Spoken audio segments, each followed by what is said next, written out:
अनंतानंद परम सिद्ध भगवान की, परम पूज्य आचार्य श्री आदि सागर जी महाराज की, परम पूज्य आचार्य श्री शांति सागर जी महाराज की, परम पूज्य आचार्य श्री कुंथु सागर जी महाराज की, परम पूज्य प्रथम गणनिहारिका रत्न श्री 105 विजयमती माता जी की, जैन धर्म की जिनवानी माता की, माता जी की जय। आप्तमीमांसा ग्रंथ का प्रारंभ करती हूँ। इसकी रचना समंतभद्र आचार्य के द्वारा हुई है। आप उच्च कोटि के विद्वान, और जैसे कि गागर में सागर भरा हो, आपकी प्रत्येक रचना में इतनी गहराई है। प्रत्येक वाक्य रचना में आगम का और युक्तियों का संदर्भ मिलता है। तो युक्तिपूर्वक आप इस ग्रंथ में ये बता रहे हैं कि सच्चा देव कौन हो सकता है। हे भगवान, आप ही अरहंत हो। क्या लोगों के कहने से मैं ऐसा मान लूँ? क्या नहीं मानता। मैं तो परीक्षा करूँगा। यदि सच्चे देव के लक्षण गुण आप में नज़र आएंगे तो ही मैं आपको नमस्कार कर सकता हूँ और आपकी पूजा कर सकता हूँ। आप पूज्य तब होगे जब पूज्य गुण आप में मौजूद हों। तो क्या आपकी पूज्यता इसलिए है कि 100 इंद्र आपको नमस्कार करते हैं, देवों का आगमन हुआ, 64 चमर ढुलाए जाते हैं? अरे ये सब चीज़ें तो अन्य में भी देखी जाती हैं। इसके कारण से मैं आपको महान नहीं मानता। महानता तो महान गुणों से होगी। तो परीक्षण करूँगा। यदि आप में महान गुण होंगे तो मैं आपको स्वीकार, आप के रूप में आपको स्वीकार करूँगा, और नहीं तो नहीं करूँगा। तो इस ग्रंथ का नाम ही रखा गया आप्तमीमांसा। आप्त माने सच्चे देव।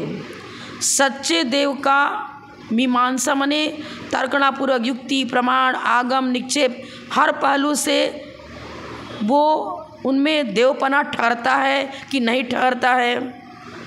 देव मतलब सच्चे देव के गुण लक्षण उसमें हैं तो वो नमस्करणीय होंगे बाह्य विभूतियों के कारण से और अन्य छत्र चमर भामंडल आदि को देख करके। इसी कारण से आप पूजित हो, ये मैं नहीं मानता।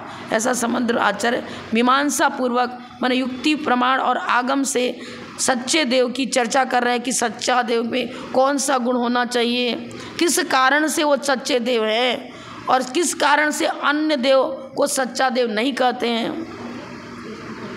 माने अन्य जो मिथ्या मत है, कोई कृष्ण को पूजता, कोई किसी को, हाँ, तो उनमें देवत्वपना क्यों नहीं और आप में देवत्वपना क्यों, इस चीज़ की चर्चा पूरे ग्रंथ में की जाएगी। मंगलाचरण में विषय रख दिया उन्होंने, देवागम न भूयान चामरादि विभूतय माया विश्व विदृश्यन्ते नातस्तमसि नो महान।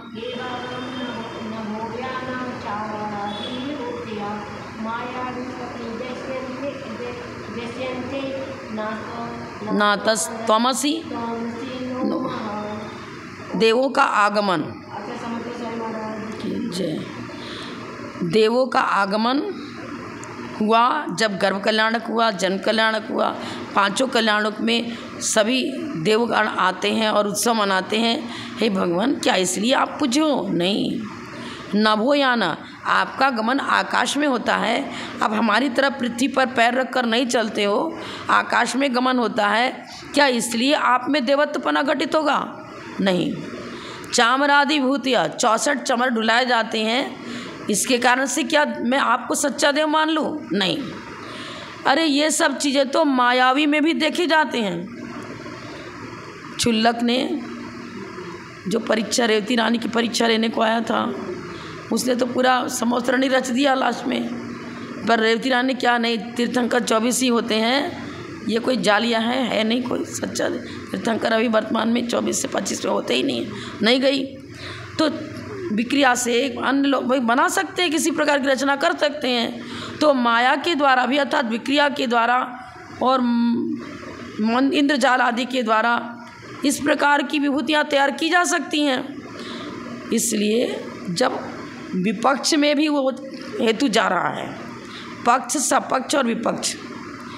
अब माया विश्व माने जो राग, द्वेष, कषाय आदि से सहित हैं, ऐसे संसारी जीव भी कुछ मंत्र तंत्र सिद्ध कर लिया, कुछ देवपुण्य शक्तियाँ सिद्ध कर ली, विद्याधर हैं, विद्या के बल से इस प्रकार की रचना कर सकते हैं। तो अन्य जो रागी देशी जीव हैं वो भी, उनमें भी माया विषु माने मायाचार आदि से कषाय से सहित जो जीव हैं उनमें भी ये पॉइंट जाता है। विपक्ष में भी ये बात जा रहा है। पक्ष सपक्ष में होना पर विपक्ष में नहीं होना। जो गुण मात्र वीतरागी में ही पाए जाते हैं उन गुणों के कारण से आप में पूज्यता होगी। और देव आ गए, आपका उत्सव मनाने लग गए, आप आकाश में गमन करते हो और चामर आदि ढुलाए जाते हैं, राजा महाराजाओं के भी चामर ढुल जाते हैं, सामान्य राजा महाराजाओं के भी, चक्रवर्ती के भी चामर ढुलते। तो क्या इन कारणों से आप में देवत्वपना मान लूँ क्या? नहीं। अरे ये तो माया के द्वारा अन्य लोग भी इस प्रकार की रचना कर लेते हैं, उनमें भी संभव है। न अतः इन कारणों से त्वम नो महान नो असी, नो माने हमारे लिए, इन कारणों से आप मेरे लिए महान नहीं हो।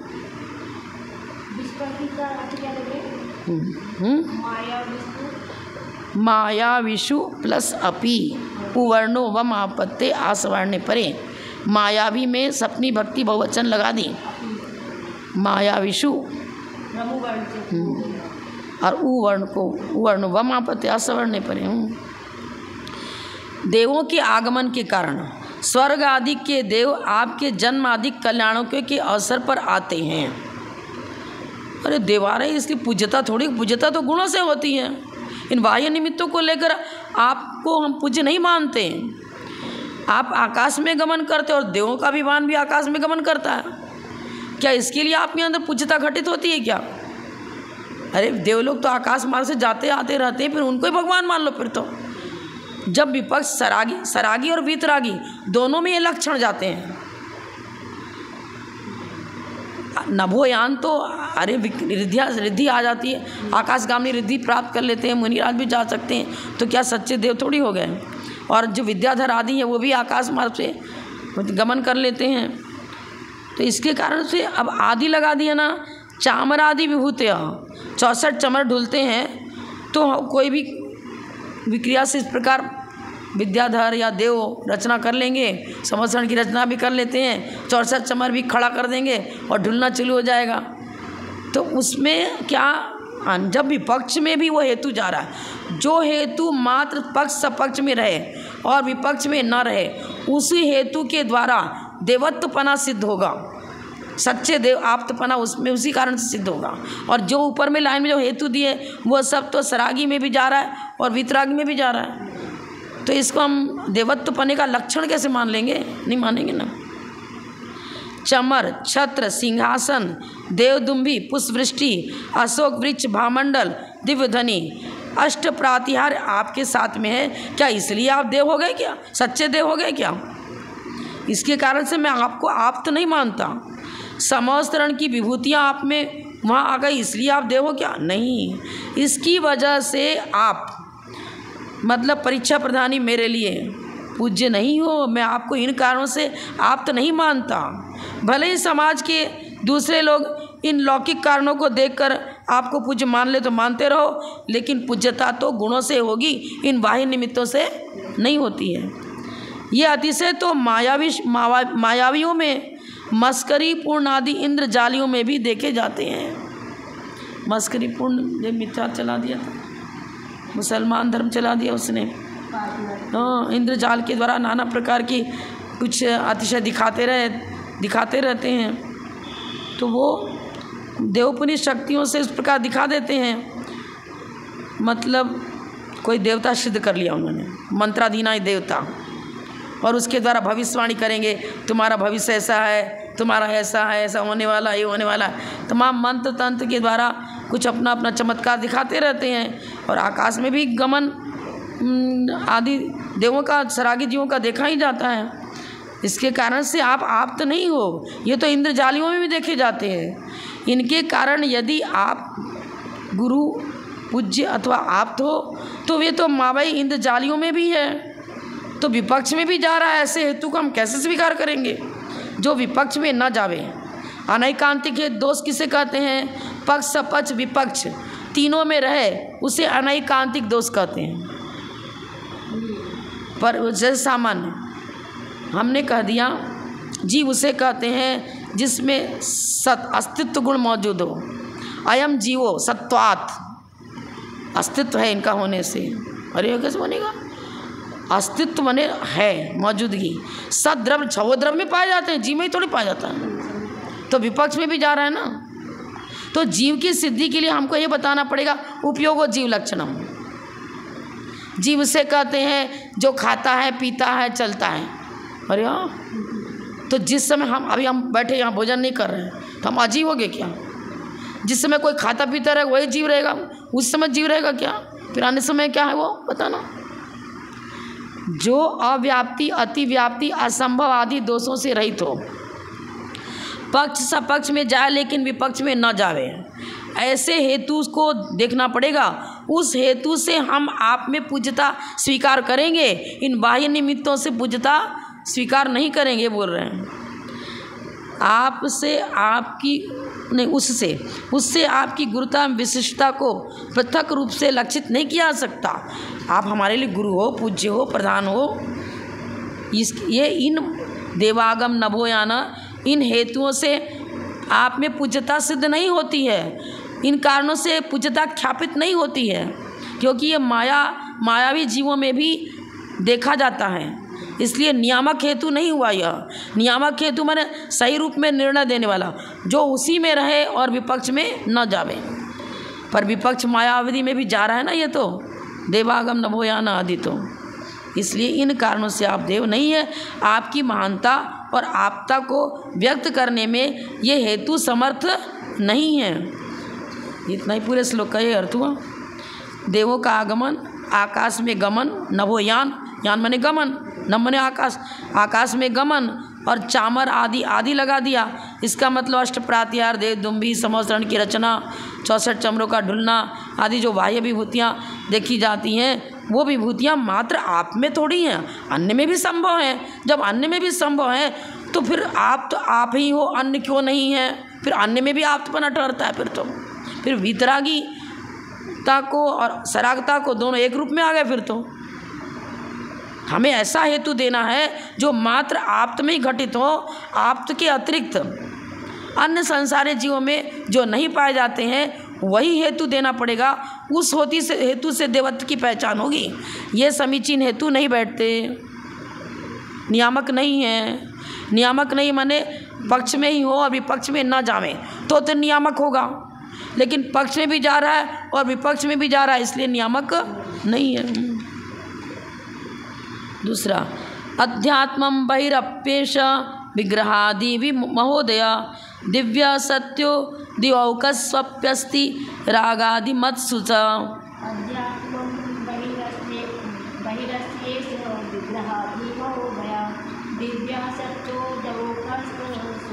स्वप्यस्ति अध्यात्मं बहिरप्येष विग्रहादि महोदय। अब विग्रह माने होता है शरीर। आपका शरीर सब धातु से रहित है और इसलिए आप तो हो क्या? इसलिए आपका महान उदय स्वीकार करूं क्या? अध्यात्मम अधि माने अंतरंग में नहीं होता, अंतरंग निमित्तों को ले रहे हैं और बाह्य सौंदर्य आदि को भी ले रहे हैं। अंतरंग में क्षुधा, तृषा, जरा, रोग, अपमृत्यु आदि के अभाव को, और बाह्य में प्रभावपूर्ण अनुपम सौंदर्य के साथ आप हो और आप में रक्त आदि नहीं है। इसके कारण से क्या इसी कारण से आप देवत्व माना जाएगा क्या? अरे क्षुधा, तृषा, जरा, रोग, अपमृत्यु आदि का अभाव। अब देखो, यद्यपि क्षुधा रहित तो आप तो ही हैं, 18 दोषों से रहित। अब ये बता रहे हैं सिद्ध भगवान, एक को अरहंत कर रहे हो, एक को सिद्ध कर रहे हो। फिर अरहंत सिद्ध में क्या अंतर हुआ? अतिव्याप्ति दोष हो गया ना। क्षुधा, तृषा, जरा, रोग, अपमृत्यु तो सिद्धों में भी नहीं है और अरहंतों में नहीं। आप तो से अरहंत की विवक्षा है, सिद्ध की विवक्षा नहीं है। नमो अरिहंताणम में अरहंत मतलब चाहे तीर्थंकर केवली हो या सामान्य केवली हो, अनगार की केवली, सशरीरी, 13वें गुण स्थानवर्ती, उनकी चर्चा है। अब ये तो सिद्ध में पाए जाते हैं। अब स्वेद आदि से रहित कहो तो देवों में पसीना, उनका वैकृत शरीर होता है और बहुत सौंदर्य होता है, निर्मलता होती है, कांति होती है। तो स्वेद आदि से रहित पना है आपके शरीर में, इसलिए आप देव हो। क्या शरीर से सुगंध आती है, और ये बहुत सारे लोग ऐसे पुण्य के परिणाम से उनके शरीर से सुगंधी आती है। पद्मावत पर कथा मिलती है, आता है ना, उसके स्नान करने से भी रोग दूर होता है, विशल्या, और शरीर में बहुत सुगंध आती थी। दुर्गंधा भी बहुत सुगंध से व्रत किया था तो उसके शरीर से सुगंध आने लग गई। ये इन कारणों से नहीं, अध्यात्म से लिया उन्होंने। क्या? अंतरंग हेतु। अंतरंग में क्या लिया? अंतरंग में शरीर, क्षुधा, तृषा, जरा, रोग, अपमृत्यु आदि के अभाव को लिया। और बाह्य में क्या लिया? सुंदर बाह्य सौंदर्य आदि, रूप लावण्य आदि। फिर विग्रह माने शरीर होता है। आपका शरीर जन्म से ही इतना सुंदर था कि सौधर्म इंद्र भी 1000 नेत्र बना करके उस रूप को देखने की लालायित होने लग गया। क्या इन माने कर्मजन्य समझ लो, जो कर्मजन्य विग्रह आदि शरीर आदि हैं, उनकी विशिष्टता के कारण से आप में देवत्व होता है क्या? नहीं। दिव्य सत्यो, अरे दिव्य शरीर तो देवों का भी होता है ना। स्वर्ग में देवों में भी वो पाया जाता है। वह राग आदि से युक्त, राग, द्वेष, काम, क्रोध, मान, माया, लोभ, कसायों से सहित स्वर्ग के देवों का शरीर भी दिव्य होता है। उसमें पसीना नहीं होता, मल मूत्र नहीं होता है। तो फिर तो वो एक ही हो गए, दोनों विपक्ष में भी जा रहा है ना। इन कारणों को हम युक्ति संगत हेतु नहीं देंगे, क्योंकि विपक्ष में भी जा रहा है। इन कारणों से आप में महान पूज्यता और आप्तपना नहीं ठहरता। अंतर बाह्य विग्रह आदि महोदय विशेषण से मायावियों में न पाए जाने पर भी रागादिमान देवों में उनका सत्य होने के कारण वह व्यावृत्ति हेतु, व्यावृत्ति माने विपक्षात व्यावृत्ति, विपक्ष व्यावृत्ति कहाँ हो रही है? देवों का शरीर भी दिव्य होता है, उसमें मलमूत्र पसीना आदि नहीं होते, सब धातु नहीं होता। तो अब सब धातु से रहित कहो तो ये एक सहकारी कारण, सहकारी चीज़ें हो गई। मतलब बाह्य निमित्त की चर्चा है। आप्तपना माने सच्चा देव, अरहंत अवस्था। तो जो वीतरागी, हितोपदेशी हैं और सर्वज्ञ हैं, वही सच्चे देव बनेंगे ना। इसके कारण से क्या कि मतलब आपका शरीर दिव्य है, मलमूत्र से रहित है और पसीना उसमें नहीं आता है। ये तो सरागी में ही पाए जाते हैं और वितरागी में भी है। जब दोनों जगह जा रहे हैं तो यह हेतु विपक्षात व्यावृत्ति वाला नहीं रहा, तो इसमें अनैकांतिक दोष आ जाता है। यदि यह कहा जाए कि घात्या कर्मों का अभाव होने पर जिस प्रकार का विग्रह आदि महोदय आप में प्रकट होता है, उस प्रकार का महोदय राग आदि युक्त देवों में नहीं होता, इसका क्या प्रमाण है? दोनों में क्या अंतर दोगे आप? तुलनात्मक बताओ, पूरा इसका स्पष्टीकरण करो। आगे उसको बताएंगे आचार्य कि भाई बहुत अंतर है, इनका वैकृत शरीर है। तो वैकृत शरीर का शरीर ऐसा ही औदारिक की तरह नहीं होता है, पर वैकृत शरीर भी विघटता है और नवीन जन्म वो लेते हैं। फिर देव पर्याय में त्रैकालिक नहीं थे वो। अब आपको अरहंत अवस्था में त्रैकालिक नहीं है, वो बात सही है, लेकिन अरहंत का शरीर का परम औदारिक शरीर की कांति ऐसी बताते हैं कि करोड़ों सूर्य एक साथ उदित हों तो भी उतनी रोशनी नहीं रहती जितनी कि परम औदारिक शरीर में होती है। वैकृत शरीर भी दिव्य है, लेकिन तुलनात्मक करेंगे तो वैकृत शरीर से बहुत अधिक कांति उस परम औदारिक शरीर में होती है। क्योंकि सूर्य मान लो अस्त हो गया, रात्रि हो गई, लेकिन जहाँ समशरण में भगवान विराजमान हैं, वीतरागी भगवान अरहंत देव विराजमान हैं, वहाँ पर पता ही नहीं चलेगा, क्योंकि उनके शरीर की कांति करोड़ों सूर्य से भी अधिक कांति दे रही है, प्रकाश दे रही है, दिन रात का आता नहीं। अब वैकृत शरीर में उस प्रकार की कांति नहीं होती, जैसा कि परम औदारिक शरीर बताई। अब फिर शरीर की कांति कहलाएगी। यहाँ जीव द्रव्य की, शुद्ध जीव द्रव्य की चर्चा करेंगे ना, तो आत्मिक गुणों को लेंगे। हाँ, गुणों के द्वारा पूज्यता होगी। इन सब चीज़ों के कारण से पूज्यता स्वीकार ये नहीं कर रहे हैं। अध्यात्म से इन्होंने क्या लिया, क्षुधा आदि रोगों से रहित। अब ये भी सिद्धों में जा रहा है। अब क्षुधा ऐसे देखो ना, तो देवों का भी उनकी जितनी आयु के अनुसार उनकी गणना है कि कितने पक्ष के जाने पर श्वास लेते हैं और कितना समय व्यतीत होने के बाद वो उनका कंठ से अमृत झरता है। तो जिस समय उनको क्षुधा आदि की बाधा नहीं हो रही है तो क्या आप थोगे क्या? आप तो नहीं कहेंगे उनको।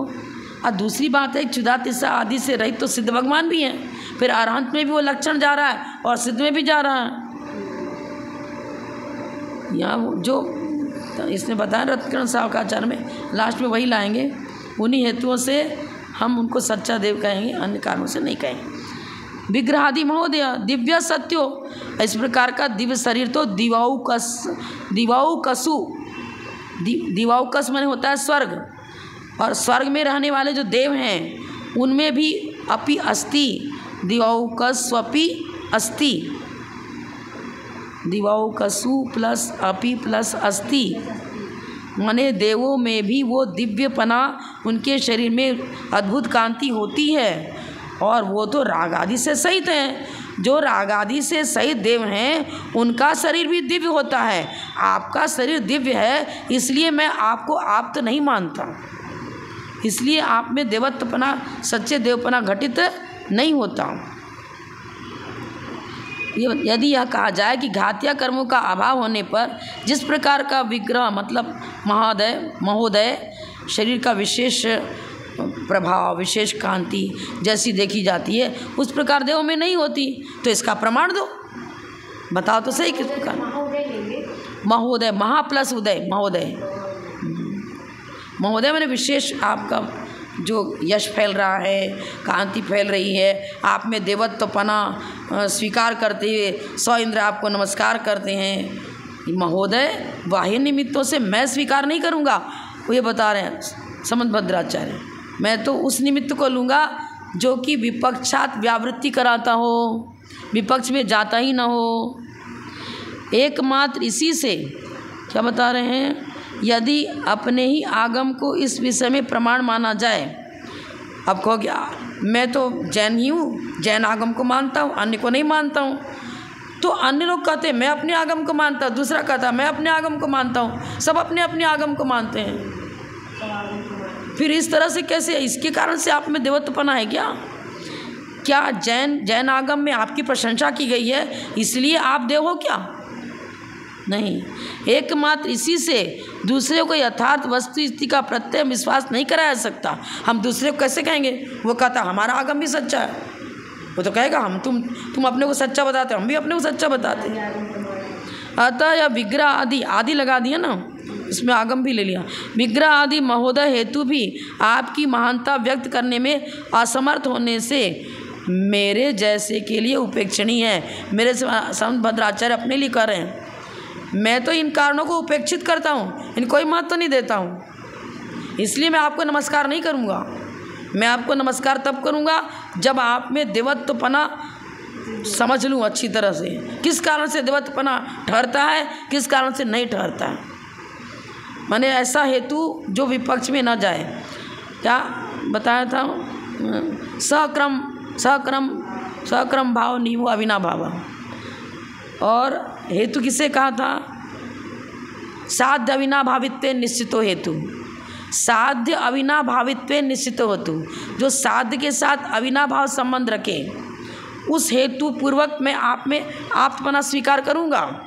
अविनाभाव मतलब ये बताया ना कि सक्रम भाव नियमो अविनाभाव। इस अविनाभाव को लिए हुए जो हेतु होगा, मतलब उस पक्ष सपक्ष में जाए लेकिन विपक्ष में न जावे और अव्याप्ति अतिव्याप्त असंभव दोष से रहित हो, तब मैं स्वीकार करूँगा।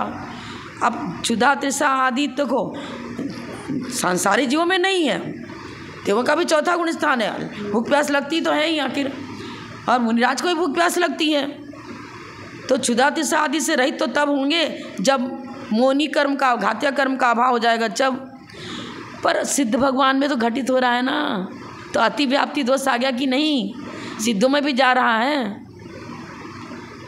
तो इसलिए आगे सब चर्चा करेंगे इसकी, नहीं रहने देते। जब बोलो परम पूज्य गणनियारिकारत श्री 105 विजयमती माता जी की जय।